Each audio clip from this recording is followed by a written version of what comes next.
तुम्ही खाता का? तुम्ही खावा. कपडे कोणची टोसा आणि याला तुम्ही खाता का?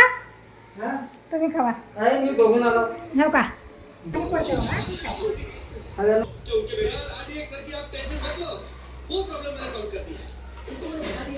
तर आज दुपारी मस्त असं मकाचं कणीस आणलेलं आहे, गरमागरम आहे उकडलेलं, आणि यावरती मीठ आणि लिंबू घालून हे खात आहेत, म्हणजे लावून खात आहेत. आणि मला असंच प्लेन खायला आवडतं, म्हणजे यावरती लिंबू किंवा मीठ तितकं आवडत नाही आहे. असंच प्लेन छान वाटतं. आणि काही फ्रूट आपण खातो ना, त्यावरती पण मला मीठ वगैरे टाकून खातात काही जण, मी बघत असते, पण मला नाही आवडत. मला असंच प्लेन ते कुठलेही काही फ्रूट असो किंवा मकाचं कणीस असो, मी असंच खायला घेतलेलं आहे. तर या तुम्हीही गरमागरम मकाचं कणीस खायला.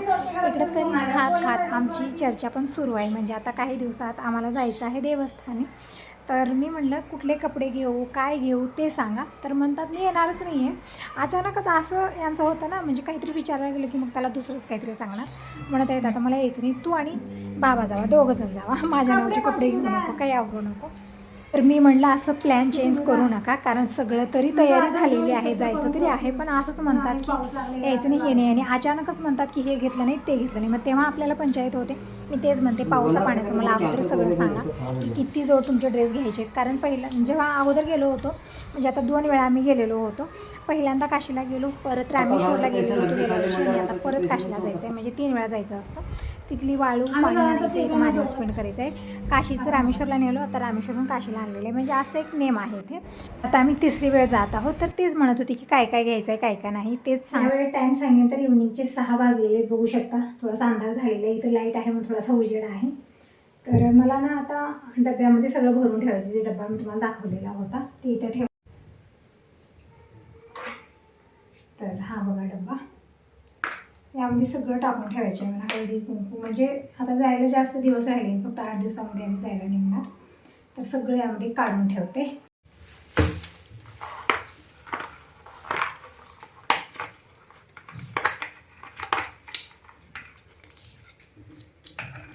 यामध्ये छोटे छोटे चमचे पण दिलेले आहेत, काय घेणार यानं.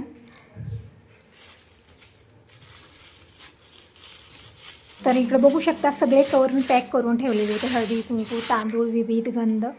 तर सगळं आता मी या छोट्या डब्यामध्ये काढून घेत आहे. म्हणजे हे सेपरेट टोपणं आहेत ना सगळ्या वाटींना, त्यामुळे सांडायचं लावडायचं काही भीती नाही, किंवा मिक्स होण्याचं काही टेन्शन आहे. कुठवरही घेऊन जावा तरी पण काही टेन्शन येणार नाही, आणि हातात घेऊन जाऊ शकतो, सगळे एकत्र भेटतं. म्हणजे हळदी कुंकू जेही आपल्याला पाहिजे. तर या डब्यामध्ये मी कुंकू भरलेलं आहे, आणि सगळं मी अगदीच काढून ठेवलं होतं, कारण का नंतर ना मी विसरते, म्हणून मी सगळं अगोदरच काढलेलं होतं. हे डब्बा नाही आणला, काळी तीळ आहे त्यामध्ये. काळी तीळ तर आपल्याला लागणार नाही.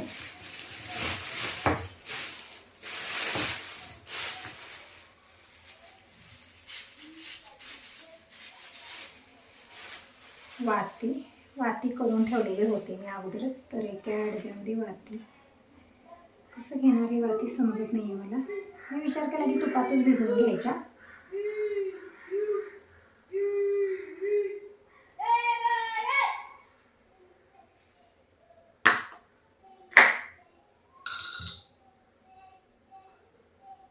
तर वाती काय डब्यात बसणार नाही आहेत, कारण तुपात भिजवून मला सेपरेट एक छोटा डब्बा करून घेणार आहे. छोटा डब्बा आहे माझ्याकडे स्टीलचा. आता या डब्यामध्ये तांदूळ, हळद, कुंकू हे सगळं मी घातलेलं आहे. परत गंध, विभीत हे सगळं ठेवायचं आहे मला. म्हणजे एकच प्रयत्न असतं की तिथं गेल्यानंतर सगळं शोधायला नको, मला सगळं एकत्र भेटावं. कारण इतका गोंधळ असतो ना, एका बॅगमध्ये असतं आणि दुसरीच बॅगमध्ये शोधते मी, कारण अगोदर मी 2 वेळा गेले होते तेव्हा खूप टेन्शन, खूप पंचायत आहे. आम्ही एका बॅगमध्ये बघायचो आणि ते दुसऱ्याच बॅगमध्ये राहायचं, मग काढून द्यायला म्हणजे स्वतःला मला बॅगा पण काढता येत नाहीत, कारण त्या ह्याच्यामध्ये डिक्कीमध्ये एकावर एक लावून ठेवलेल्या असतात सगळ्यांच्या. मग आपली एकच बॅग काढायची, मग सगळ्यांच्या खाली उतरून ठेवायच्या, मग आपली काढायची, मग ते काढायचं, असं सगळं प्रॉब्लेम होतात. म्हणून यावेळेस मी सगळं आवरून घेत आहे. म्हणजे जसं व्यक्ती 1-2 वेळा गेला ना, त्याला पूर्ण अनुभव येतं. वेगळं शिकण्याची गरज नाही, स्वतःहूनच हे सगळे अनुभव यामध्ये ठेवता येणार नाही. फक्त हळदी कुंकू आणि तांदूळ इतकंच मी यामध्ये घेतलेलं आहे.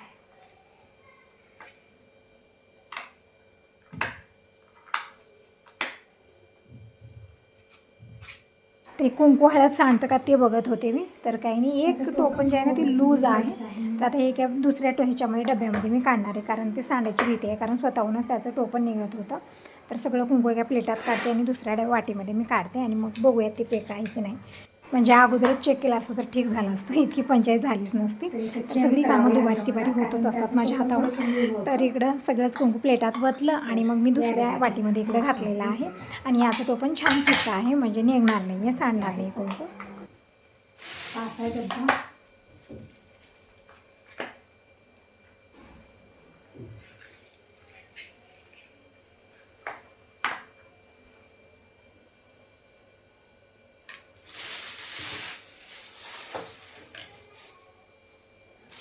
याची काही गरज नाही, इथं ठेवते.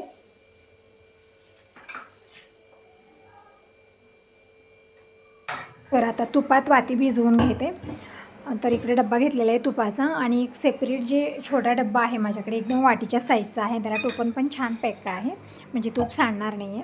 म्हणून मी ते डब्बा शोधत होते, पण डब्बा काय मला भेटतच नव्हता. म्हणजे त्याचं टोपण तरी ठेवलं, पण डब्बा कुठं ठेवला काय माहिती. फ्रीजमध्ये बघितलं, अलमारीत बघितलं, तिकडे इकडं, म्हणजे कुठं काही घालून ठेवलेलं आहे का, पण कुठंच तो डब्बा मला भेटलेला. आणि शेवट देवाऱ्याच्या खाली डब्बा भेटलेला आहे, तिथं पूजेची सामग्री घालून मी ते ठेवलेलं आहे.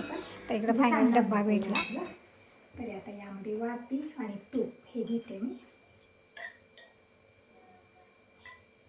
तसं तर कुठं दिवा लावण्यासाठी परमिशनच नसते आपल्याला, पण सोबत असेल ठीक आहे. जर कुठं भेटला चान्स तर तुपाचा दिवा लावता यावा.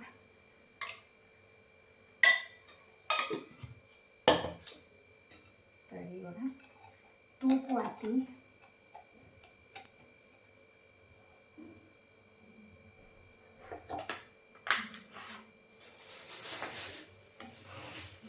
आणि 2 मी पंत्या पण घेतलेल्या आहेत दिवा लावण्यासाठी.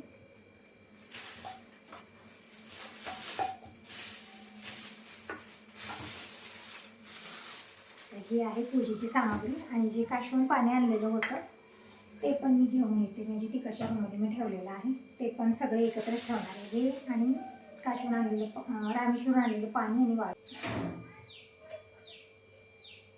तर अगोदर मी चहा बनवून घेते. आणि दिनेशने बिस्किट खाल्लेले आणि बाकीचे असे ठेवलेले, म्हणजे परत पॅक करून ठेवला याला.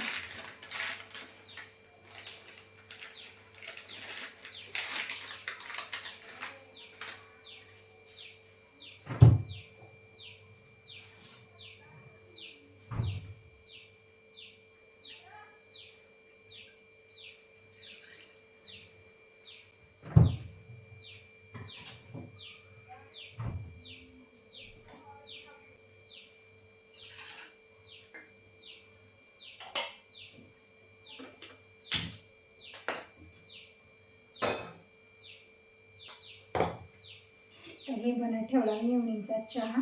जोपर्यंत चहा बनतो तोपर्यंत बाहेरच्या लाईट आउट ऑन करते मी.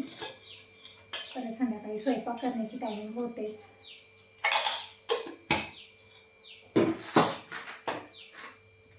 चला लाईट ऑन करते, तोपर्यंत चहा उकळतो.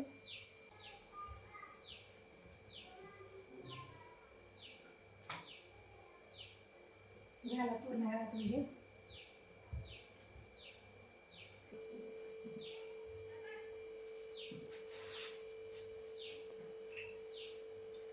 तर यामध्ये वाळू आणि पाणी आहे, जे रामेश्वरमध्ये आणलेलं होतं. तर एका पिशवीमध्ये मी टाकून ठेवते, म्हणजे नंतर विसरायला नको. आणि हे जे पूजेचं आहे आत्ता मी काढलेलं हे, म्हणजे छोट्या मोठ्या गोष्टी खूप इम्पॉर्टंट असतात.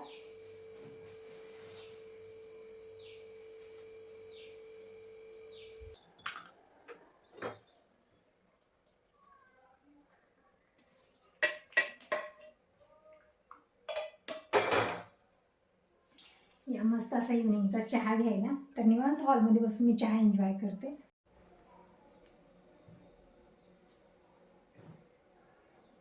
तर चहा घ्यायला बसल्याने एक आठवलं की मला इडलीसाठी तांदूळ भिजत घालायचे होते. तर आता इडलीसाठी तांदूळ भिजत घालते, म्हणजे उद्या रात्रभर भिजतील ते आणि सकाळी वाटण करून ठेवता येईल.